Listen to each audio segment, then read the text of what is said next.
The question arises, who will conduct the security hardening?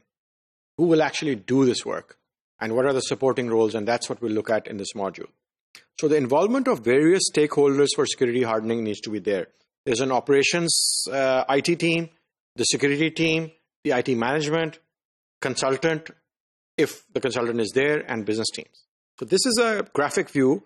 You have IT ops teams, security team, which helps and facilitates, IT management provides approvals, consultant drives the project and provides the assurance to the program and the project because of the expertise, and business needs to be taken on board and provides approvals. So IT operation teams study the security controls, and the security resources or the security consultant provides the checklists. For example, for a Linux server, they will pull out the CIS or DISA security control checklist and give it to the security team. They will study it, and then they will apply the security controls in the pilot or test environment. And this is done by the IT operations team, not by the security team, not by the consultant, because the owner is the IT operations team and only they can touch the IT resources.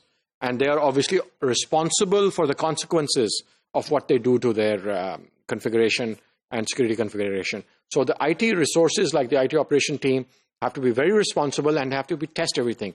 And there needs to be a high level of expertise and knowledge and experience in the IT operations team, which is implementing security controls.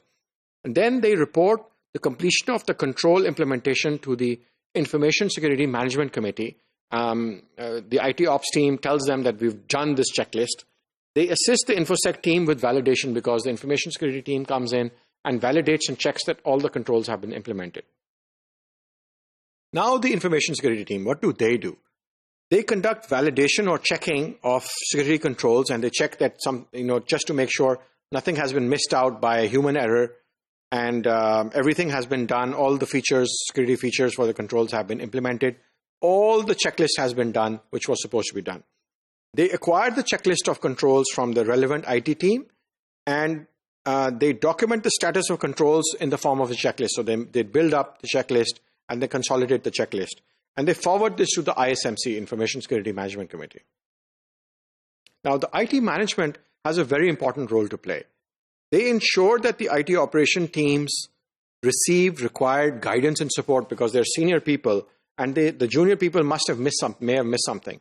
So the seniors always have been through situations, and they're able to guide and support the IT operation team managers and the team leads. They provide sign-off on the change management requests, and at that time, when they are signing off the change management, just before the systems with security controls are being implemented or are about to go into the production environment, during the change management, they will check that the entire process has been followed. And that's the value of the IT leadership or the IT management. And they assist with planning downtime and business-related downtime. And they talk to the business team. They take them on board. They tell them that we're doing a security project. We need to take downtime. The consultant or the project director plays a very important role as well. They drive the security program. They ensure that the strategy is aligned with the project objectives. They ensure the process and activities are moving at good momentum. They make sure that each activity is done in a successful manner, and all these small activities, they add up to make the successful project. Finally, the business stakeholders, they provide approvals for downtime if that is required, and they help to engage other vendors which are part of that system or part of that technology, because sometimes business does engage other vendors. So they help to interface with those other vendors so that the IT team and security team can talk to them as well. Thank you.